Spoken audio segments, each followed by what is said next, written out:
کل ایک ڈاکٹر صاحب سے بات ہو رہی تھی, یورپ میں ہوتے ہیں, انہوں نے کہا کہ گوروں کی یہاں صحت اتنی اچھی ہے, لیکن حیران ہوتے ہیں کہ 27 سال جوان لڑکا جس کی خوراک بھی بہت ہی حساب و کتاب سے اور فزیکل فٹنس کا ٹرینر ہے, لوگوں کو گائیڈ کر رہا ہے, وہیں کی یونیورسٹی میں پڑھا ہوا, لیکن ایسی بیماری ہو جاتی ہے کہ ہم حیران ہوتے ہیں اس کو کیسے ہو گئی. بیماری کا کوئی سبب نہیں ہوتا, لیکن آدمی موت کے منہ میں چلا جاتا ہے. تو وہ خود یہ کہہ رہے تھے کہ بس یہ اللہ کے کام ہے, سب کچھ سائنس نہیں ہے, سب کچھ اسباب نہیں ہے. تو میں نے ان کو, ڈاکٹر صاحب کو بھی یہی کہا, میں نے کہا اللہ اصل میں یہ بتانا چاہتے ہیں کوئی بھی دنیا میں کسی بھی ٹائم پہ مر سکتا ہے. جو اللہ نے دعویٰ کیا نا مسافر خانہ ہے, متاع الغرور, دھوکے کا گھر ہے, تو اللہ کی بات غلط تھوڑی ہو سکتی ہے. اگر یہ دنیا ایسی اللہ بنا دے کہ آپ اپنی صحت کا بہت خیال رکھ رہے ہو تو آپ نے واقعی 90 سال ہی جینا ہے, سب کے ساتھ ایسا ہی ہونا شروع ہو جائے تو یہ دھوکے کا گھر تھوڑی ہوگی. دھوکا اسے کہتے ہیں کہ دکھاؤ کچھ اور دو کچھ اور. جیسے دکاندار بعض دفعہ آپ سبزی لینے جاؤ نا سبزی منڈی میں, تو اوپر کے رو میں کینو بڑے خوبصورت سے رکھے ہوئے ہوتے ہیں, گھر میں لاؤ تو اندر پتہ نہیں کیا نکلتا ہے. اس کو کیا کہتے ہیں؟ دھوکا. تو اللہ نے بھی بار بار قرآن میں کہا ہے کہ متاع الغرور یہ دھوکے کا سامان ہے, دار الغرور ہے, دھوکے کا گھر ہے. تو دھوکے کا مطلب یہی ہے کہ دنیا جب آپ کو خوبصورت خواب دکھائے گی, آپ سمجھو گے یار ابھی یہ ہو جائے گا, ابھی یوں ہو جائے گا, ابھی ایسے ہو جائے گا, ابھی تو بڑا بچہ ہو جائے گا, پتہ چلے گا کہ جی سارے پلان آپ کے 2 سیکنڈ کے اندر خاک میں مل جائیں گے. تو اس لیے عقل مند لوگ اس دنیا کے لیے کوشش کرتے ہیں, اس دنیا سے دل بولو نا, بولنے میں کیا ہے, آپ کو دماغ میں اتروانا چاہتا ہوں بھائی. یہ باتیں چاہیں تو ہم ایک سینٹنس میں مکمل کر سکتے ہیں. اگر میں یہاں بیان کے لیے بیٹھوں میں کو دیکھو دنیا مسافر خانہ ہے, بس بیان کمپلیٹ ہو گیا, آپ جائیں اپنے گھر, آیت کا حوالہ دے دیا ہم نے, ختم ہو گئی بات. تو یہ جو اتنی لمبی تقریر ہوتی ہے یہ تو ایک چھوٹی سی بات کو کھوپڑی میں بٹھانے کے لیے ہوتی ہے. ہمارے حضرت کے ہر روز بیان ہوتے تھے اور روزانہ بیان یہیں سے شروع ہوتا دنیا مسافر خانہ ہے اور ختم یہیں پہ ہوتا دنیا مسافر خانہ ہے, بس. اب کوئی اگر ان کے بیان میں آتا کہتے یار یہ مفتی اعظم ہیں, حضرت مفتی تقی عثمانی صاحب کے استاذ ہیں, اتنا علم ہے, بیان دیکھو ان کا, دنیا مسافر خانے سے شروع کیا اور مسافر خانے پہ ختم. اور اپنے آپ کو کہتے بھی یہی تھے, واقعات سناتے تھے, کہتے ہیں میں جب سعودی عرب سے آتا ہوں تو میرے میزبان فون کر کے پوچھ رہے ہیں آپ کہاں ہیں, گھر پہنچ گئے؟ کہ نہیں میں گھر نہیں پہنچا, میں نے ناظم آباد میں ایک مسافر خانہ لے لیا ہے. ہوٹل ہوتے ہیں نا پہلے مسافر خانہ کہتے تھے, اب ذرا اس کو تھوڑا سا اچھے نام دے دیے گئے. آپ 5 اسٹار ہوٹل میں ٹھہرے ہوں تو لوگوں کو یہ بتاؤ گے نا میں 5 اسٹار ہوٹل میں ٹھہروں, یہ تھوڑی بتاؤ گے مسافر خانے میں ہے تو مسافر خانہ ہی, کیونکہ آپ اسی وجہ سے جو ٹھہرے ہو, ورنہ گھر جاتے ہیں نا آپ. اب تو ٹریولنگ کے دوران آدمی ہوٹل کرائے پہ لیتا ہے, ٹھہر جاتا ہے اس میں, لیکن مسافر خانہ کہتے ہوئے آپ کو خود ڈر لگ رہا ہوتا ہے, آپ کہتے ہو 5 اسٹار ہوٹل میں ٹھہرا ہو. تو ہمارے حضرت اپنے گھر میں ٹھہر کے کیا کہہ رہے ہیں؟ مسافر خانے میں. تو حضرت فرماتے ہیں وہ میزبان نے مجھے فون کیا, آپ گھر پہنچ گئے؟ انہوں نے کہا مسافر خانے میں ہوں ناظم آباد کے. اس نے کہا پھر دوبارہ ایک دن بعد فون کیا, آپ پہنچ گئے؟ انہوں نے کہا میں گھر میں نہیں ہوں, میں مسافر خانہ ناظم آباد میں. حالانکہ حضرت کے پاس پیسہ بہت تھا ماشاءاللہ, اللہ نے رزق کے دروازے کھولے ہوئے تھے, دل نہیں لگایا پیسے سے. پھر فون کیا تیسرے دن, حضرت آپ گھر, وہ میزبان کو فکر ہے بھائی یہاں سے گئے ہیں, گھر پہنچ کے خیریت کی اطلاع دیں. حضرت ان کی کھوپڑی میں بٹھانا چاہتے تھے. اگر یہ سارا پروسیس نہ کرتے نا حضرت, اس طرح سے ٹینشن نہ دیتے, تو ان کی دماغ میں بات اترتی نہیں ہے. تیسرے دن پھر انہوں نے کال کی, گھر پہنچ گئے, فرمایا ناظم آباد کے مسافر خانے میں. تو انہوں نے کہا کہ حضرت گھر کیوں نہیں جا رہے آپ, خیریت تو ہے؟ تو حضرت نے فرمایا گھر قبرستان ہے, جہاں جائیں گے تو آرام سے پڑے رہیں گے وہاں قیامت. یہ تو مسافر خانہ ہے, میرے ابا آئے تھے وہ چلے گئے, اماں آئی تھی وہ چلی گئی, دادا نانا, آدم علیہ السلام سے پبلک آ رہی ہے اور جا رہی ہے. ہزاروں سال گزر گئے, ان میں 50-50 60-60 سال تو ہماری زندگیاں ہیں. تو کیا یہ زندگی کی کیا حیثیت کیا ہے 50 سال کی؟ ارے ہزاروں سال میں 40-50 کی کیا اوقات ہے بھائی, ایسے گزرتے ہیں ٹک ٹک کر کے.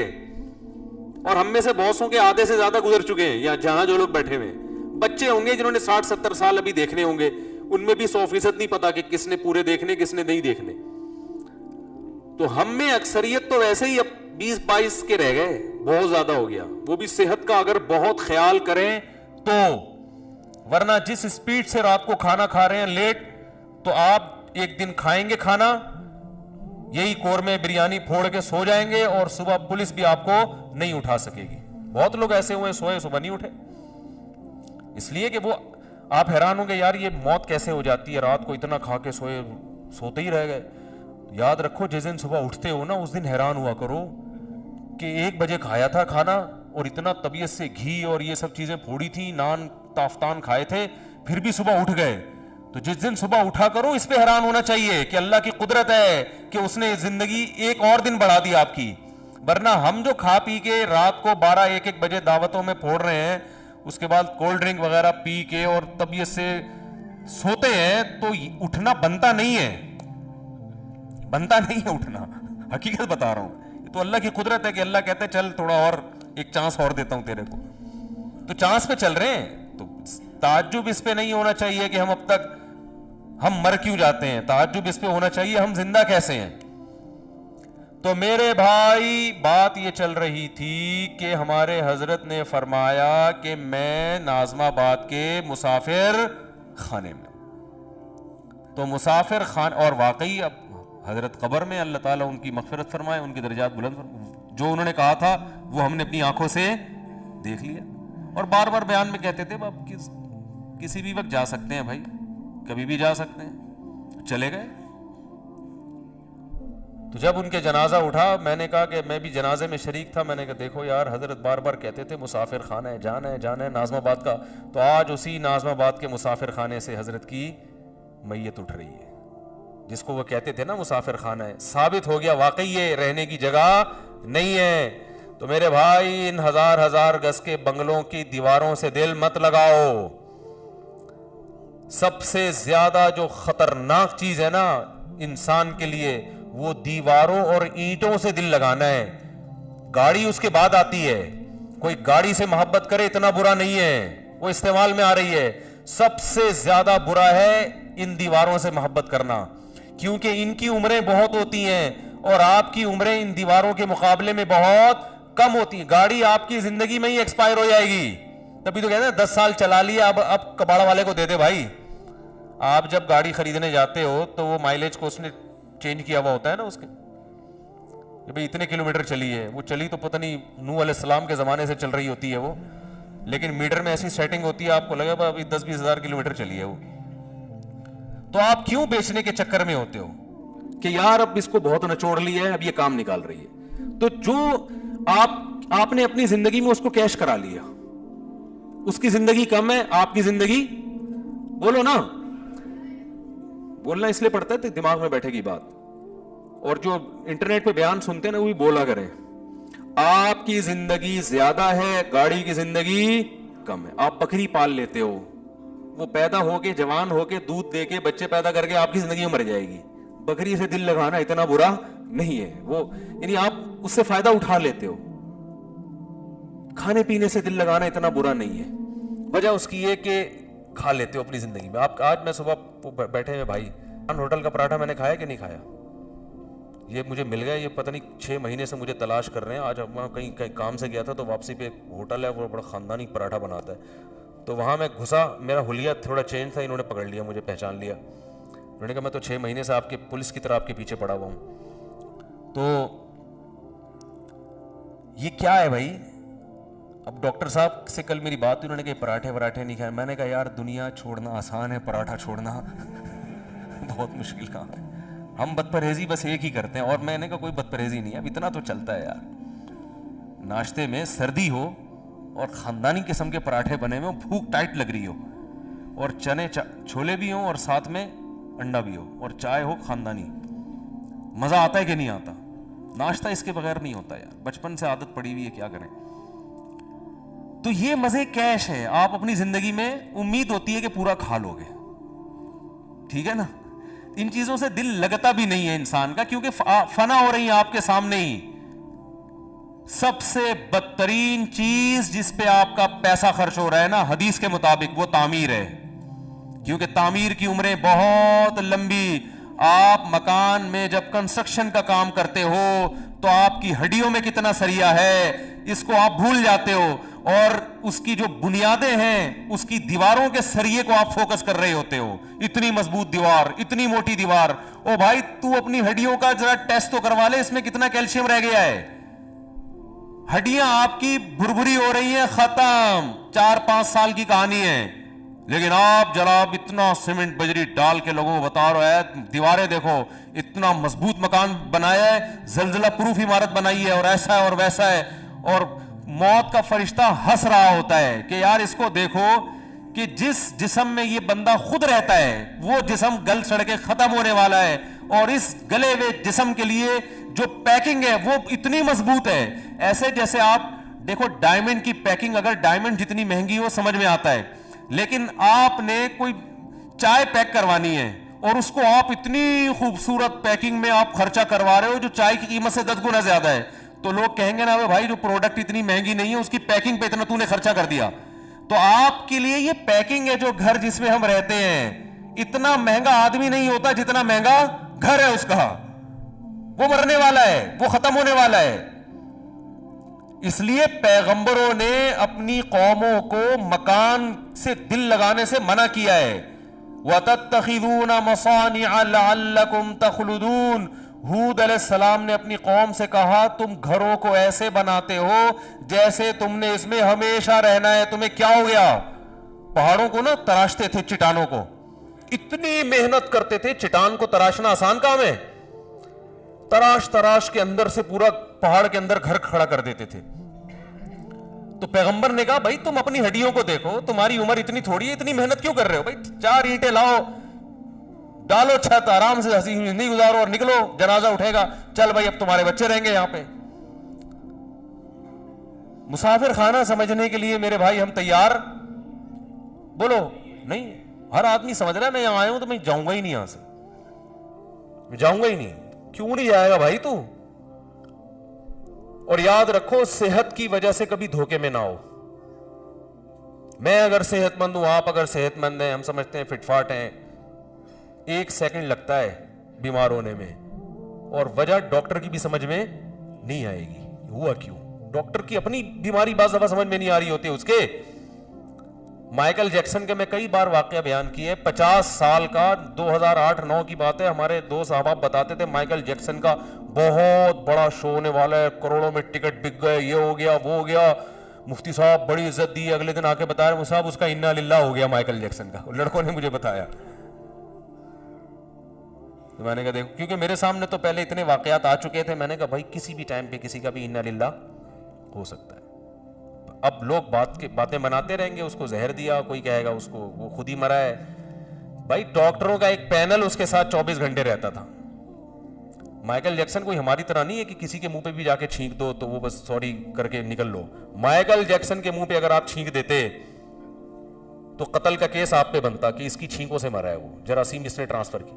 لوگ دستانے پہن کے تو مسافے کر رہے ہیں. ہم تو کووڈ-19 میں لوگوں ایک دوسرے سے گلے مل رہے ہیں، چھینک رہے ہیں ایک دوسرے کے منہ پہ. اور مائیکل جیکسن جب کوئی وبا بھی نہیں پھیلی ہوئی، ہاتھوں میں گلوز پہن کے مسافہ کے اگلے کے جراثیم یہاں منتقل نہ ہو. خوراک وہ ہوٹل میں کے پراٹھے نہیں کھاتے تھے وہ لوگ. ان کی ڈائٹ ڈاکٹروں نے لکھا ہوا ہوتا تھا اتنی کیلوریز آپ نے لینی ہے، بس لے لیا. آج جتنا آپ اچھلے کودے ہو نا اس حساب سے اتنے پراٹھے بس. تو وہ اچھل کود کے حساب سے ان کے ساری ڈائٹ کا پلان ہوتا ہے کہ آج آپ نے اتنے ٹھونگے لگانے ہیں، اتنا اچھلنا ہے، اتنا کودنا ہے، اتنی کلابازیاں کھانی ہیں، اس حساب سے یہ.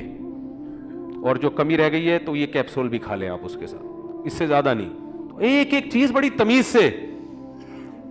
لیکن مائیکل جیکسن کے ساتھ وہی ہوا. رات کو سویا ہے، صبح پولیس بھی نہیں اٹھا سکی، امریکہ نہیں اٹھا سکا، اتنی بڑی گورنمنٹ.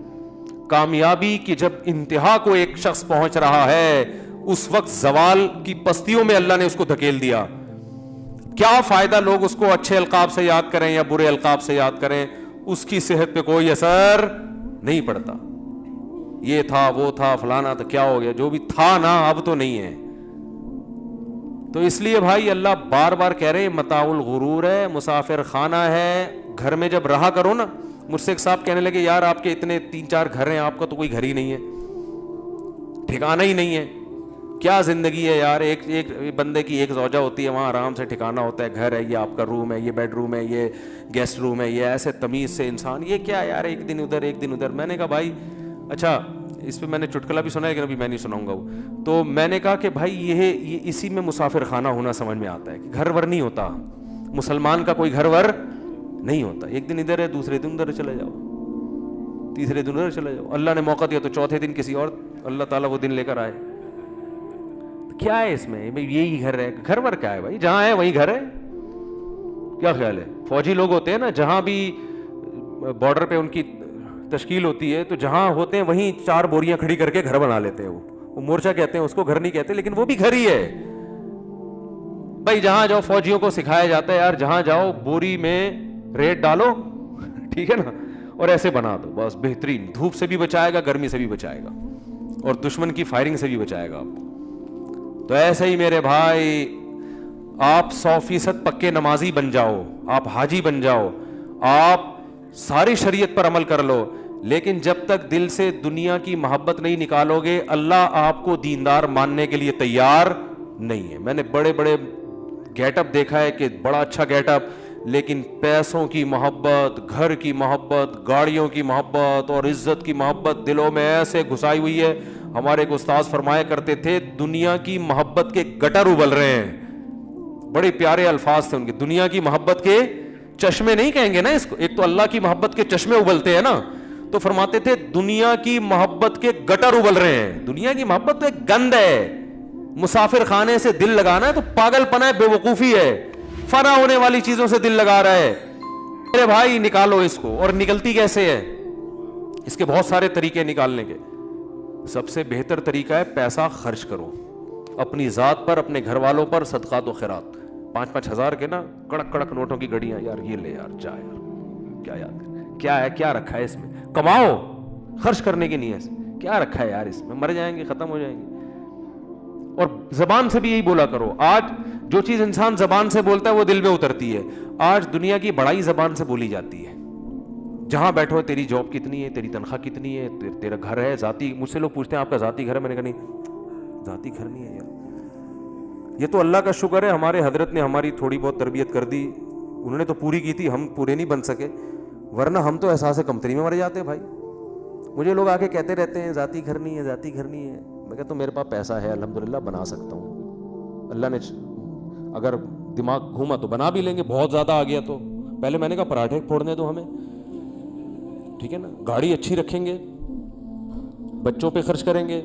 پھر اگر بچ گیا اور اتنا بچا کہ صدقہ بھی ہو گیا, خیرات بھی ہو گیا, یہ بچ گیا تو چل یار ابھی مرتے مرتے چلو ایک پراپرٹی. پھر بھی میں نے کہا گھر بنانے کا دل نہیں کرتا, کوئی پراپرٹی چلو مر گئے تو بچوں کے کام آ جائے گی.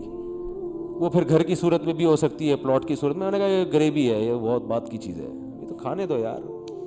میں نے کہا تم نے کیا کر لیا گھر بنا کے, بادام کھاتے ہو, کہہ رہے نہیں بادام کے تو پیسے ہی نہیں بچے, وہ سارا تو قسطوں میں جا رہا ہے.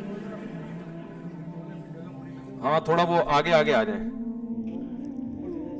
اوپر چلے جائیں بھائی, جو پیچھے لوگ کھڑے ہوئے اوپر جگہ ہے. تو پوری وہ چینج کر دی یار آپ نے ٹون ہماری, تو ٹائم ہوتا رہا یار, بیان ہے نا. تو کیا کہہ رہا تھا میں, اتنی خاندانی بات کر رہا تھا یار. تو وہ جو ہے نا, میں نے ان سے کہا بادام کھاتے ہو, انہوں نے کہا پیسے کہاں, جب آدمی گھر خریدے گا تو بادام کے پیسے کہاں بچیں گے اس. میں نے کہا پراٹھا ہضم ہو جاتا ہے, کہہ رہے پراٹھا تو ہضم نہیں ہوتا, قبض ہو جاتا ہے. میں نے کہا مزے میں تو ہم ہیں, صحیح اور کیا. میں نے کہا مزے تو ہمارے ہیں یار. میں نے کہا یہ ہماری چھت بھی ویسے ہی ہے جیسی آپ کی چھت ہے, کرائے کی ہے تو کیا ہوا, آپ نے بھی نکلنا ہے, ہم نے بھی یہاں سے نکلنا ہے. بھلے ہمارے پاس آپشن یہ ہے کہ ہمیں اگر مالک مکان نے نکال دیا تو پڑوس میں چلے جائیں گے, ٹھیک ہے نا, ادھر چلے جائیں گے. تو آپ کا, میں نے کہا آپ نے تو یہ فری میں ملا ہوتا تو بہت اچھا ہے, آپ نے جو انویسٹمنٹ کروڑوں کی لگا دی نا اس میں, اس کروڑوں میں بہت کچھ ہو سکتا تھا. ہاں زرداری جیسا آدمی خریدتا ہے جس کے لیے کروڑوں اربوں کی کوئی ویلیو نہیں ہے, وہ ٹھیک ہے. تو آپ بھی کو بھی اللہ حلال پیسہ اتنا دے دے کہ آپ اتنا ہو جائے کہ آپ کے سارا آپ کے پاس کرنے دھرنے کے لیے بعض دفعہ بچتا نہیں ہے, تو 2-4 کروڑ ایسے پڑے ہوئے ہیں, یار چل یار ذرا ادھر مکان لے لے یار, چل وہ کرایہ مالک مکان سے تھوڑی ٹھش پش لگی رہتی ہے, وہ موٹر کا وہ نہیں دے رہے ہوتے نا تو یہ ٹینشن بھی چھوڑ جائے گی. کیا خیال ہے؟ موٹر کے پیسے نہیں دے رہے ہوتے وہ. یہ شارٹ کلپ بنا کے نا ان کو سنوا دیں یہ خاص طور پہ. تو یہ سارے کام ہو گئے, سارے مسئلے وسلے لائف بھی ہو گئے. چلو یار اب 2-4 کروڑ ایسے ہی پڑے ہوئے ہیں, صدقہ بھی ہو گیا, آخرت کے لیے صدقہ جاریہ بھی ہو گیا, مدرسے میں بھی لگا دیا, یہ بھی 2-4 کروڑ پڑے ہوئے, چل یار اٹھا کے یار ایک چلو لے لو, چلتا ہے. تو کوئی ٹینشن لینے کی ضرورت نہیں ہے. مسافر خانہ ہے بھائی, W11 ہے, پائیدان پہ جاؤ, ڈرائیور کی سیٹ پہ بیٹھ کے سفر کرو, کوئی زیادہ فرق, وہ ڈرائیور بھی اتر جاتا ہے آگے اڈے پہ, آپ نے بھی اترنا ہے. اور بچوں کی بھی بہت زیادہ ٹینشن نہ لیا کرو. جیسے آپ بھی کسی کے بچے تھے, اللہ نے کھلا پلا کے بڑا کر دیا, آپ کے بچوں کو بھی اللہ کھلا پلا کے بڑا کر دے گا. اور بچے اپنی قسمت سے بنتے ہیں بھائی, جب بڑے ہو جائیں گے تو اچھے بنے برے بنے ان کی ہیڈیک ہے. آپ جب تک نابالغ ہیں ٹریننگ تربیت کرتے رہو, بڑے ہو کے سمجھدار ہیں, نیک بن گئے اچھی بات ہے, خوش ہو جاؤ. نہیں بنے تو بھی ٹینشن نہ لو. نوح علیہ السلام سے زیادہ اپنے بچے کی کون تربیت کر سکتا ہے, وہ کافر نکلا. تو اس لیے ٹینشن صرف ایک ہی لینی ہے آخرت کی, کہ آخرت میں کیا ہو, کیونکہ اصل کیا ہے, بولو بھائی, آخرت.